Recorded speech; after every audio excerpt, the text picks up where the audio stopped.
요즘 들어 이유 없이 몸이 무겁고 아침에 일어나도 개운하지 않으신가요? 나이 드니까 그렇지 뭐. 이렇게 넘기고 계신 분들, 오늘 영상 끝까지 꼭 보셔야 합니다.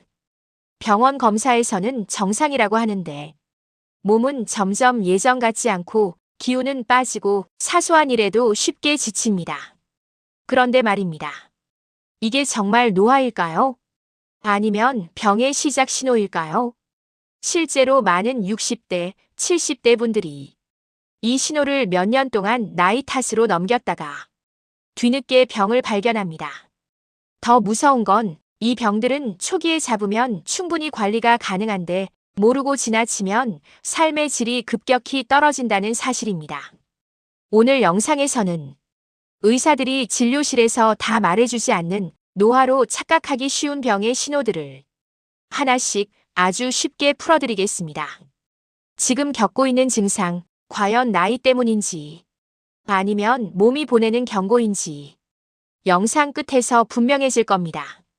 가장 먼저 나타나는 신호는 의외로 많은 분들이 이렇게 말합니다. 요즘 좀 피곤해. 예전보다 기운이 없어. 잠을 자도 잔 것 같지가 않아. 이 말 너무 익숙하지 않으세요? 그런데 문제는 이 증상이 하루 이틀이 아니라 몇 달, 몇 년째 계속되고 있다는 겁니다. 단순한 노화라면 쉬면 회복이 됩니다. 며칠 푹 쉬고 나면 다시 일상으로 돌아올 수 있어야 정상입니다. 하지만 쉬어도 피로가 풀리지 않고 아침에 일어나기가 점점 더 힘들어지고 예전엔 거뜬하던 일들이 버겁게 느껴진다면 이건 단순한 노화가 아닐 가능성이 큽니다. 실제로 이런 증상 뒤에는 갑상선 기능 이상, 당뇨 초기, 심혈관 문제, 만성염증 같은 병이 숨어 있는 경우가 많습니다. 특히 시니어 분들은 통증이 심하지 않으면 아직 괜찮다고 넘기는데 이 병들의 공통점이 바로 아프지 않게 시작된다는 겁니다. 그래서 더 위험합니다. 몸은 분명히 신호를 보내고 있는데 우리는 그걸 나이 들면 다 그렇지라는 말로 스스로 무시해버리는 거죠.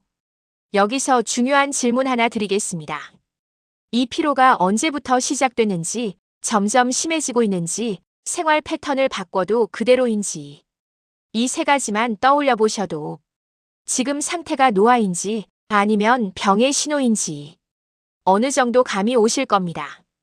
다음 장에서는 이 피로와 함께 나타나면 절대 그냥 넘기면 안 되는 동반 신호에 대해 말씀드리겠습니다.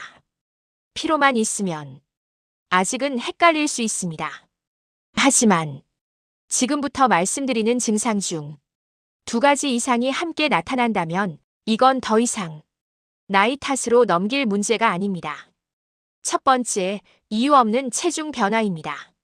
먹는 양은 그대로인데 살이 갑자기 빠지거나 반대로 특별히 많이 먹지 않는데 배와 허리 쪽으로 살이 붙는 경우죠.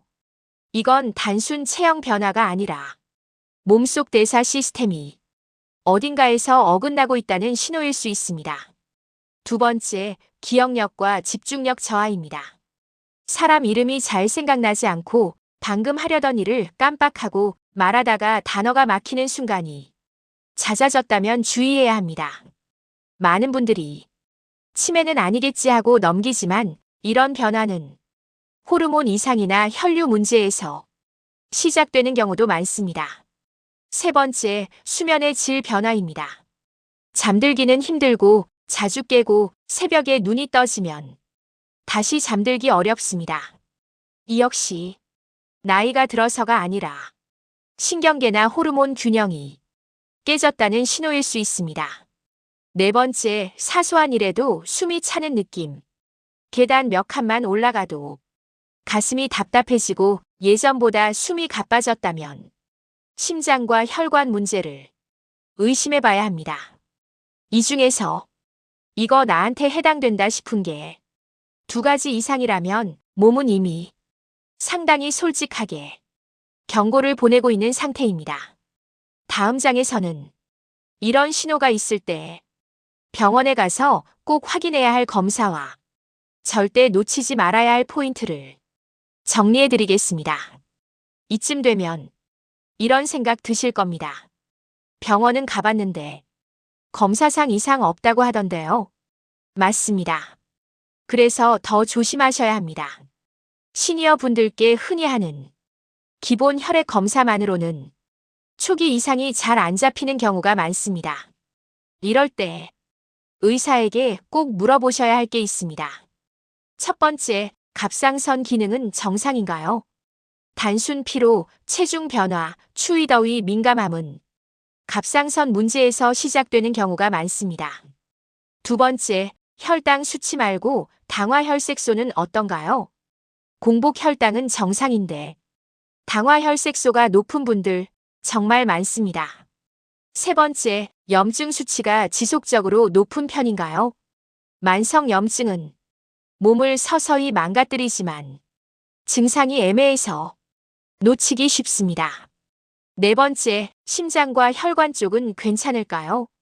심전도 심장 초음파 필요하다면 혈관 관련 검사도 고려해야 합니다. 여기서 중요한 건 검사를 많이 하라는 게 아닙니다.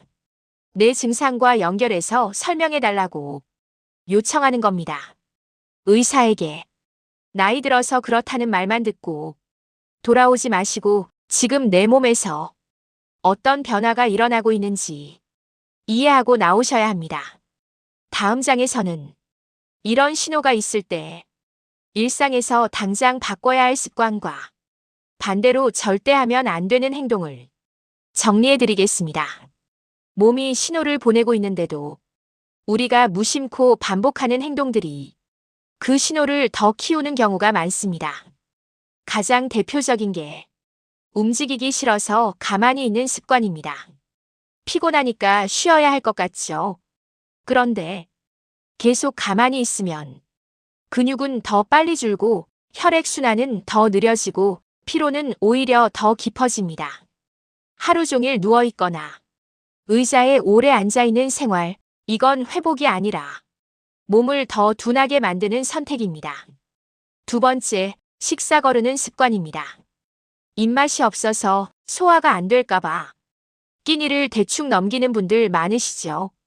하지만 이 시기의 몸은 영양이 부족해질수록 기운이 더 빠지고 회복 속도도 느려집니다.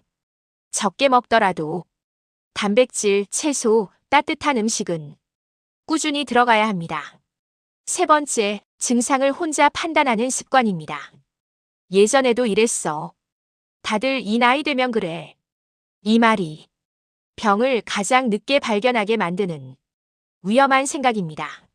몸이 보내는 신호는 비교 대상이 다른 사람이 아니라 어제의 나이입니다. 어제보다 힘들어졌다면, 어제보다 회복이 안 된다면 그건 분명한 변화입니다. 다음 장에서는 반대로 몸이 다시 살아나는데 도움이 되는 현실적인 회복 습관을 정리해 드리겠습니다. 여기까지 들으시면서 마음이 조금 무거워지셨다면 이 말씀은 꼭 드리고 싶습니다.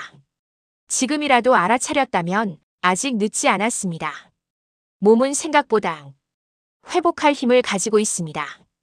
다만 그 신호를 무시하지 않고 제대로 도와줘야 합니다. 첫 번째 회복 습관은 가볍게라도 매일 움직이기입니다. 운동을 하라는 말이 아닙니다. 숨이 약간 차는 정도로 집 안에서 걷기, 동네 한 바퀴, 스트레칭만으로도 충분합니다. 중요한 건 매일입니다.